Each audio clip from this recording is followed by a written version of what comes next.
এপ্রিলের 15 তারিখ পর্যন্ত এই যা অভিবাসীকে অপরাধমূলক দণ্ডপ্রাপ্ত হিসেবে ধরেছে 25,756 জনকে অভিবাসন লঙ্ঘনের জন্য অ্যারেস্ট করেছে এবং 575 জনকে বিচারাধীন অভিযোগের ভিত্তিতে গ্রেপ্তার করা হয়েছে। যাদের ডিপোর্টেশন আছে, যারা অলরেডি ডিপোর্টেশন নিয়ে কিছু প্রসেস করে নাই, তাদের হয়তো অন্য কোনো প্রসেসের মাধ্যমে তারা যেতে পারতো, কিন্তু করে নাই অনেকেই। সো এরকমও কিছু লোক আছে যারা এই ডিটেনশনে পড়েছে। যদি আপনি এখানে এসে থেকে যান, আপনার একটা স্টে পারমিট আছে যে আপনি এতদিন থাকতে পারবেন। আপনি যখন ওইটা পারমিটটা ওই সময়টা না যান, তাহলে আপনি ওইটা ওভারস্টেয়ার হিসাবে আপনি ইমিগ্রেশন আইনটাকে ভঙ্গ করেছেন। এলিয়েন এনিমিজ অ্যাক্ট, যেটা নিয়ে আইএস খুব পারাপারি করছিল এবং খুব অ্যাগ্রেসিভলি প্রসিড করছিল এই ডিপোর্টেশন এগুলোতে, ডিপোর্টেশন করার ব্যাপারে, সেখানে আমরা দেখছি যে আজকে যেটাকে আপাতত স্থগিত করা হয়েছে। আইএস কর্তৃক যে ব্যাপক ধরপাকড় শুরু হয়েছে এবং বিভিন্নভাবে মানুষকে একটা জাল বিস্তার করে ফেলছে ইউএসসিআইএস বা আমাদের যেটা বর্ডার সিকিউরিটি গার্ড থেকে শুরু করে সব কিছু, মানে আমাদের এক কথায় যে আইএস সহ যে বিভিন্ন এজেন্ট আছে, তারা এই অবৈধ ইমিগ্র্যান্ট বা যারা অপরাধী তাদেরকে ধরার জন্য বিভিন্নভাবে জাল বিস্তার করছে। সেখান থেকে আমরা দেখতে পাচ্ছি যে ইদানিংকালে ধরপাকড়টা বেশি হয়েছে, যেটা আপনিও জানেন। আপনার কাছ থেকে এই বিষয়টি জানতে চাইবো যে শুধুমাত্র এ পর্যন্ত কি পরিমাণ মানুষকে ধরা হয়েছে, যদি আপনার কাছে সেই ইনফরমেশন থাকে, এবং আমাদের নিউ ইয়র্কে কি পরিমাণ ধরা হয়েছে এ পর্যন্ত, এই ইনফরমেশনগুলো যদি আপনার কাছে আমি জানতে চাইব। এবং এর পরিস্থিতিতে যারা ধরা পড়ছে বা অ্যারেস্ট হচ্ছে, সেরূপ পরিস্থিতিতে আমাদেরকে কি ধরনের মানে আমরা কি ধরনের প্রস্তুতি নিতে পারি বা কি ধরনের, যে সেক্ষেত্রে আমরা আমাদের করণীয়টা কি, সেইটা যদি আপনি একটু বিস্তারিত কথা বলেন জনাব ইশরাত সামি। ধন্যবাদ রানা ভাই। দর্শকদের জন্য বলছি যে হ্যাঁ, আমরা সবাই জানি ধরপাকড় অনেককেই শুরু হয়েছে। নিউ ইয়র্কে এবং ক্যালিফোর্নিয়াতে একটু বেটার সিচুয়েশন, যেটা আমরা জানি যে স্যাংচুরি সিটি হিসাবে আছেন, এখনও বেটার। বাট যেমন আমরা ফ্লোরিডাতে দেখেছি বেশ কিছু লোককে একসাথে ধরপাকড় করা হয়েছে অরল্যান্ডো, ফ্লোরিডাতে, যে কনস্ট্রাকশন। হ্যাঁ, টেক্সাসে হয়েছে, ফ্লোরিডাতে হয়েছে, মেডিসনে হয়েছে, উইসকনসিন, তারপর শিকাগোতে হয়েছে, তারপরে ম্যাসাচুসেটসে হয়েছে। সো ডিফারেন্ট স্টেট, এবং ওয়াশিংটন ডিসিতে হয়েছে, ডিফারেন্ট জায়গায়। কিন্তু আমরা যেটা দেখেছি যে ওয়ার্ক প্লেসে হয়েছে, রেস্টুরেন্টে হয়েছে, তারপরে হচ্ছে যে গাড়ি স্টপ করা হয়েছে, যেটা শিকাগোতে আমরা দেখেছি, ফ্যাক্টরিতে গিয়েছে তারা। সো ডিফারেন্ট জায়গায় তারা গেছে এবং এটা আইস দেখা যাচ্ছে। ফর এক্সাম্পল, একটা বাসায় যেখানে গেছে সেখানে অ্যারেস্ট ওয়ারেন্ট যে ইউজ করেছে তারা, সেটা প্রপার যারা ওখানে আছেন তাদের নামে ছিল না, ওটা আগের কারো নামে ছিল। কিন্তু যারা পরে ছিল ওনাদেরকেও অ্যারেস্ট করে নিয়ে যাওয়া হয়েছে, পরে যদিও ওদেরকে ছেড়ে দেওয়া হয়েছে। সো এগুলো আমরা দেখছি আইসের অনেকটা র্যাকলেসনেস। কিন্তু একটা স্বস্তির খবর বলছি যে এলিয়েন এনিমিজ অ্যাক্ট, যেটা নিয়ে আইস খুব পারাপারি করছিল এবং খুব অ্যাগ্রেসিভলি প্রসিড করছিল এই ডিপোর্টেশন এগুলোতে, ডিপোর্টেশন করার ব্যাপারে, সেখানে আমরা দেখছি যে আজকে যেটাকে আপাতত স্থগিত করা হয়েছে।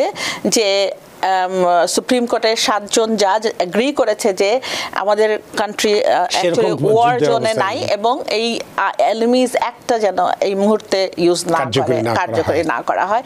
এবং আরও দেখাচ্ছে যে এই ডিউ প্রসেস, যেটাকে ইভেট করছিল যে এনিমিজ অ্যাক্টটা ইউজ করে ডিউ প্রসেস অফ ল দেওয়া হবে না, যে যারা ক্রিমিনাল অথবা যারা ইলিগাল এলিয়েন, কোর্ট সেখানে বলেছে যে আপনি সিটিজেন হন, নন সিটিজেন হন, ইলিগাল এলিয়েন হন, আপনাকে ডিউ প্রসেস অফ ল দিতে হবে under hour 5th amendment of this US constitution.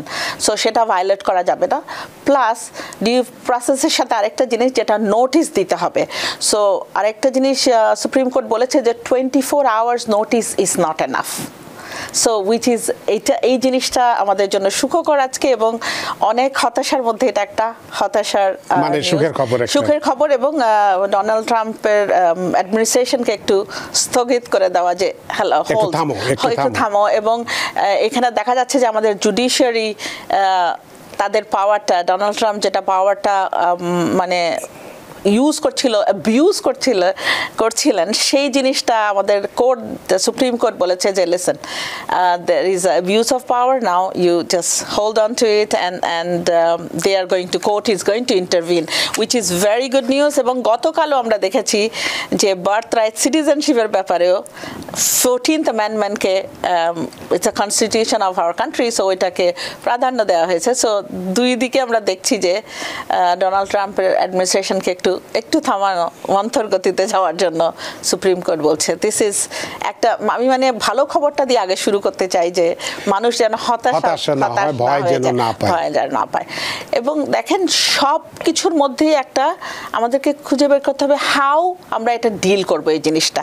এখন আমরা সবাই একটা হতাশার মধ্যে আছি, কখন ধরবে, কখন কে আসবে, কখন আমাকে কে রাস্তায় স্টপ করবে, অল জিনিস, এইসব জিনিস নিয়ে আমাদের অসংখ্য ক্লায়েন্ট আমাদেরকে ফোন করেন এবং বারবার তারা মানে এই জিনিসগুলো নিয়ে যে আমরা কিভাবে এখান থেকে নিস্তার পেতে পারি। সো আমরা আগেও এটা ডিসকাস করেছি, আজকেও আবার ডিসকাস করব যে দেখেন আপনার যেটা করতে হবে সেটা হচ্ছে যে আপনি ডোন্ট স্পিক। আমাদের 4th অ্যামেন্ডমেন্ট রাইট হচ্ছে right to remain silent, you don't have to talk to anybody. আরেকটা জিনিস, যদি আপনাকে কেউ ধরেও দেন আপনাকে একটা নোটিশ তারা দিতে হবে যে আপনাকে কোর্টে যেতে হবে অথবা আপনার ডেপুটেশন প্রসিডিং আছে, এই ধরনের একটা নোটিশ আপনাকে দিতে হবে এবং তারপরে আপনাকে ডিউ প্রসেসের মাধ্যমে যেতে হবে।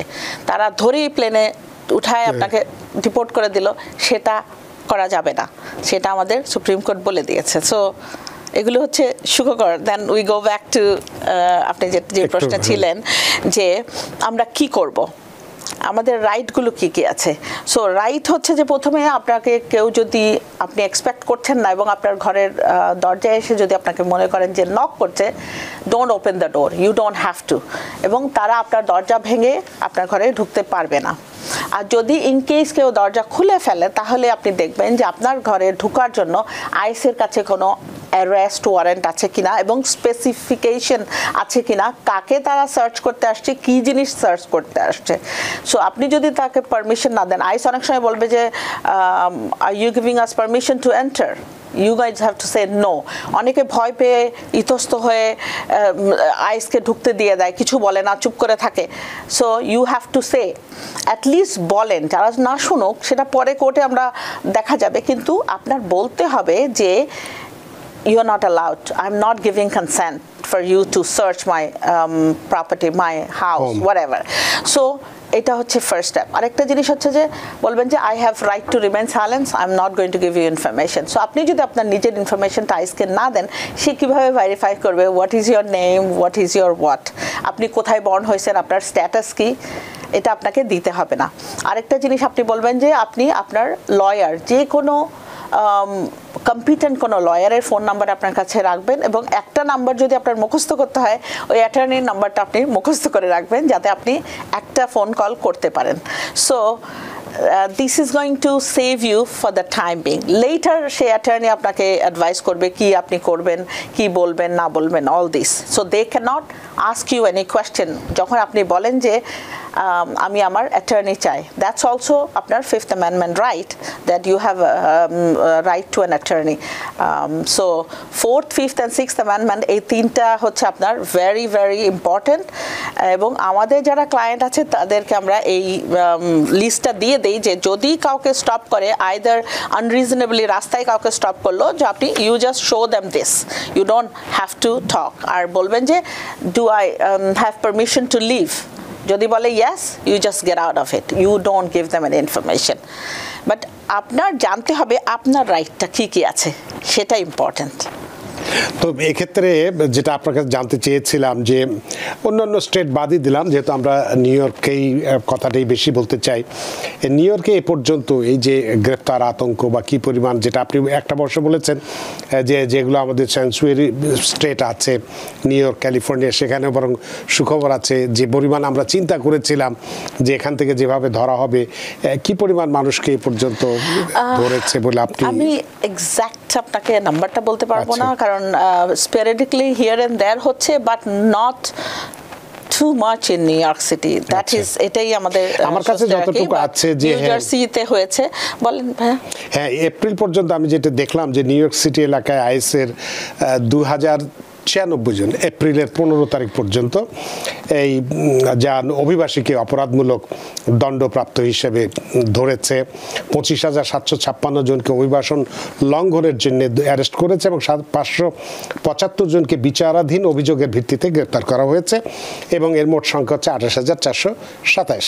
এবং ডিটেনশনের ক্ষেত্রে যদি আমরা নিউ ইয়র্কে দেখি যে নিউ ইয়র্ক সিটিতে 2034 জন অপরাধমূলক দণ্ডপ্রাপ্ত, 24,389 জন অভিবাসন লঙ্ঘনকারী এবং 583 জন বিচারাধীন অভিযোগভুক্ত অভিবাসীকে আটক করা হয়েছে। এর সংখ্যা হচ্ছে 27,006 জন। আর যেটা হলো যে আমাদের এই নিউ ইয়র্কের ব্রঙ্কসে আইএস এবং হোমল্যান্ড সিকিউরিটি এজেন্টরা যদিও একাধিক অভিযান চালাচ্ছে, মাত্র 18 জনকে গ্রেপ্তার করতে পেরেছে। এক্ষেত্রে আপনার কাছে একটা বিষয় জানতে চাইব যে যারা অপরাধী তাদেরকে ধরেছে বা ধরবে এটাই আমরা জানতাম, কিন্তু এ পর্যন্ত যা ধরেছে তার মধ্যে তো দেখা যাচ্ছে যে নিরপরাধ মানুষ যারা আছে তাদেরকেও তো প্রচুর সংখ্যক লোকজনকে ধরেছে। এবং এটা যদি আমরা দেখি যে প্রায় এই গ্রেপ্তারকৃতদের মধ্যে 49.9 অর্থাৎ প্রায় অর্ধেক 50% মানুষকে নিরপরাধ মানুষ, যাদের কোনো অপরাধী নেই, গ্রেপ্তার করেছে।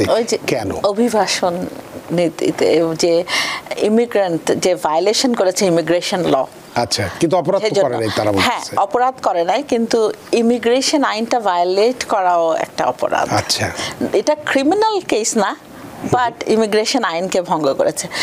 আমরা আগে ডোনাল্ড ট্রাম্প আসার আগেই আমরা আমাদের দর্শকদের উদ্দেশ্যে বলেছি যে যারা যে অবস্থাতেই আছেন না কেন, কোনো না কোনো কেসের মাধ্যমে একটা স্ট্যাটাস নিয়ে একটা প্রসেসের মধ্যে চলে যেতে বলেছিলাম। কারণ আমরা ডোনাল্ড ট্রাম্পের আগে 4 বছরও দেখেছি অনেক ধরপাকড় এগুলো হয়েছে এবং অনেক মানুষের হয়রানি হয়েছে। সো আমরা এটা অ্যাডভাইস করেছিলাম যে আপনাদের স্পেসিফিকলি কিছু আছে যাদের ডিপোর্টেশন আছে, যারা অলরেডি ডিপোর্টেশন নিয়ে কিছু প্রসেস করে নাই, তাদের হয়তো অন্য কোনো প্রসেসের মাধ্যমে তারা যেতে পারতো কিন্তু করে নাই অনেকেই। সো এরকমও কিছু লোক আছে যারা এই ডিটেনশনে পড়েছে। সো আমরা দেখেছি যে যারা আমাদের সাথে যোগাযোগ করছে ইউজুয়ালি তাদের আইদার ডেপুটেশন আগে ছিল অথবা তাদের ডেপুটেশন আছে যেগুলো তারা হয়তো জানতো না। অনেকেই এরকম ধরনের আছে যারা মনে করছে আমাদের কেস আমরা যাই নাই, মনে করছি এটা অ্যাবান্ডন হয়ে গেছে, বাট অ্যাকচুয়ালি আপনি না গেলেও কেসটা অনেক সময় আপনার অ্যাবসেন্সিয়াতে অর্ডার হয়ে যায়, সেটা অনেকে জানে না। সেটা তাহলে অপরাধীর মধ্যেই পড়ে। জি, কারণ কিন্তু এখানে তো বলা হচ্ছে একেবারে নিরপরাধ, মানে কোনো কিছুই নেই। দেখেন, একদম নিরপরাধ আমি বলি, যদি আপনি এখানে এসে থেকে যান, আপনার একটা স্টে পারমিট আছে যে আপনি এতদিন থাকতে পারবেন। আপনি যখন ওইটা পারমিটটা ওই সময়টা না যান, তাহলে আপনি ওইটা ওভারস্টেয়ার হিসাবে আপনি ইমিগ্রেশন আইনটাকে ভঙ্গ করেছেন। সো অপরাধ বলতে আপনি যেটা বোঝা যায় যে এটা কনভিকশন অথবা গিলটি প্লি, ওটা কিছু ওই ধরনের কিছু না, কিন্তু ইমিগ্রেশন আইনের ভায়োলেশন। আচ্ছা, তো সে কারণেই এগুলোকে করা হচ্ছে। ওই ধরনের ক্লায়েন্টগুলোকে যারা কোর্টের প্রসেস আছে তাদেরকে ডিটেনশন থেকে বের করার উপায় আছে। সো মানে যদি কেউ ডিটেনশনে এখন থেকে থাকে, তারা এখান থেকে নিস্তার পেতে পারে, এখানে সুযোগ আছে এবং সেই প্রসেস আছে, এটা বের করা সম্ভব। সো ওই প্রসেসগুলো ফলো করা উচিত। অনেকেই আমরা দেখেছি হতাশ হয়ে যান, বলে যে ওকে আমি জেলে আমার থাকতে হচ্ছে, আমি চলে যাব আমার দেশে। সো ওভাবে না করে আপনার যদি ফ্যামিলি মেম্বার এখানে থাকে, আপনার এখানে থাকার অনেকগুলো পথ আছে, ইউ ক্যান ডু ইট। হতাশ হওয়ার কোনো কারণ নাই। Take one day at a time, we can do it all together. Last 4 years আমরা করেছি, উইল ডু ইট অ্যাগেইন ইনশাআল্লাহ। নিউ ইয়র্ক থেকে সম্প্রচারিত TVN 24 টেলিভিশন বিশ্বজুড়ে বাঙালির কণ্ঠস্বর।